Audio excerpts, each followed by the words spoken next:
आलीये, त्याने सत्ता हातात घेण्याची.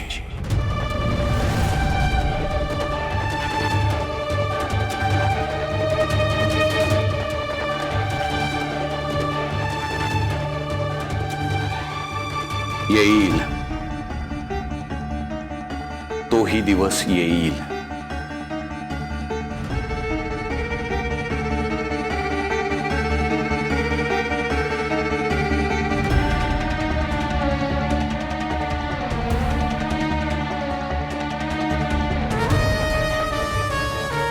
शम शम शम शम शिव शंभो.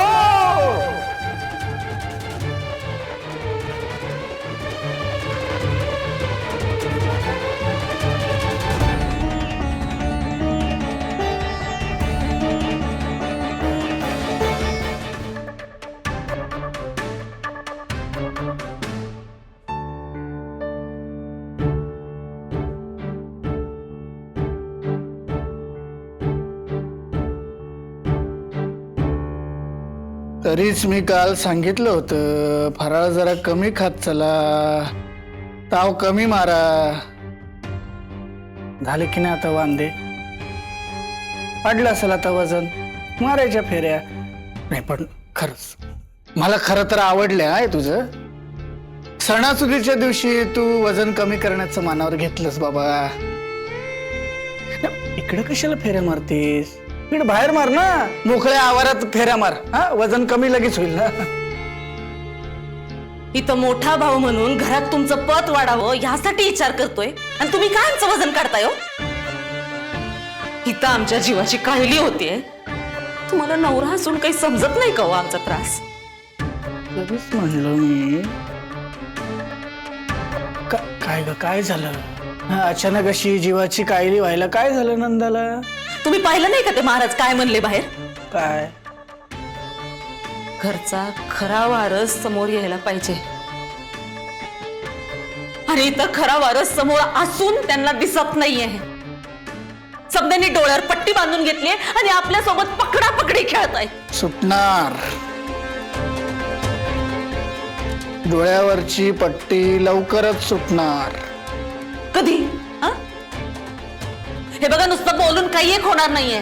महाराज म्हणल्याप्रमाणे घरचे खरे वारस तुम्ही आणि बलराम भाऊजी आहेत.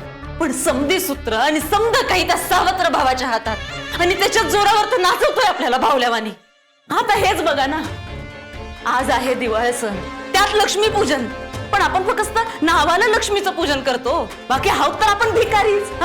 तसंही तुम्ही जाताच ना तिथं भीक मागायला. दे रे अर्जुन पैसे दे, पैसे दे अर्जुन, दे अर्जुन दे.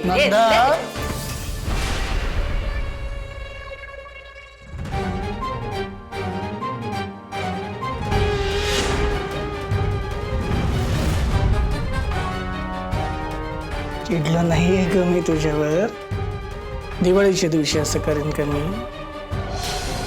उलट तुझं म्हणणं मला पटलंय खरंच. नंदा, आयुष्यात सगळेच दिवस सारखे नसतात आणि आपलाही दिवस लवकरच येणार, ज्या दिवशी हे सगळं माझ्या ताब्यात असणार.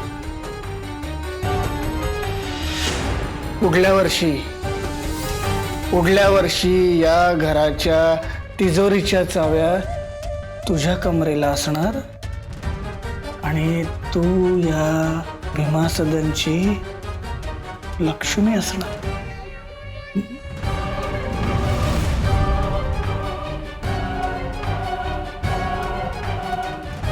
तो महाराज फक्त बोलून गेलाय, पण मी ते सगळं खरं करून दाखवणार. नंदा विद्याधर कवठेकर, आता तुम्ही फक्त बघत राहा मी काय काय करतो ते.